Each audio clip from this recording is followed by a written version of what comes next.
அந்த பால் சுத்திலுமே எல்லா விலங்குகளும் வந்து நின்னுச்சாமா. மான், குரங்கு, யானை, குதிரை, எலி, முயல் எல்லாம் நின்று பார்த்துச்சாமா. எதுக்கு பார்த்துச்சு? அந்த பாலை என்ன பண்ணலான்னு பார்த்தாங்களாமா. அப்ப எலி சொன்னுச்சாமா, இந்த பால் வச்சு நம்ம விளையாடலான்னு சொன்னாங்களாமா. ஓகேவா? இந்த பால் வச்சு நம்ம விளையாடலான்னு சொல்லிட்டு முதல்ல கரடி வந்து பால் தூக்கி போட்டுச்சாமா. பால் தூக்கி போட்ட உடனே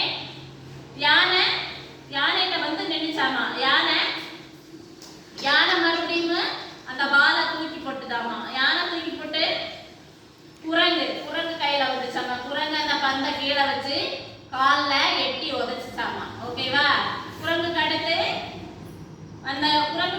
அந்த பாலை வந்து முயல் வந்து குட்டி காலில் அந்த பாலை எட்டி உதச்சிச்சாமா. ஓகேவா? எல்லாரும் கதையை கேளுங்க, டீச்சர் கதையை.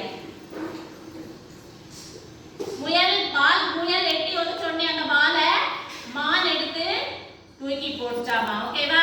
மான் எடுத்த உடனே ஒட்டக சிறுங்கி காலில் எட்டி உதச்சிச்சாமா. ஒட்டக சிறுங்கி உதச்ச பாலு யானைகிட்ட போய் விழுந்து யானை அந்த தும்பிக்கை இருக்குதுல்ல, தும்பிக்கையில வீசி எரிஞ்சிச்சாமா.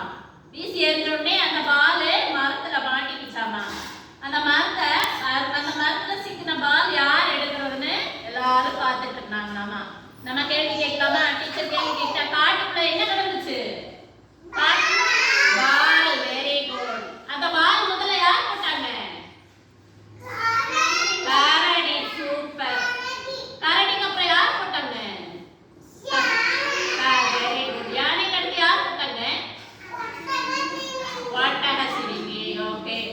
முயல் போட்டாங்க. முயலுக்கு அடுத்து யார் போட்டாங்க? மான் போட்டுச்சு. மான் தூக்கி போட்ட பால் யார் எடுத்தாங்க? ஒட்டக சிறுங்கி எடுத்துச்சு. கடைசியா ஒட்டக சிறுங்கி தூக்கி போட்ட பால் யார்கிட்ட வந்துச்சு? இல்லைங்க, யார்கிட்ட வந்துச்சு? ஒட்டக சிறுங்கி கடைசியா போட்ட பால் யார்கிட்ட வந்துச்சு? யார்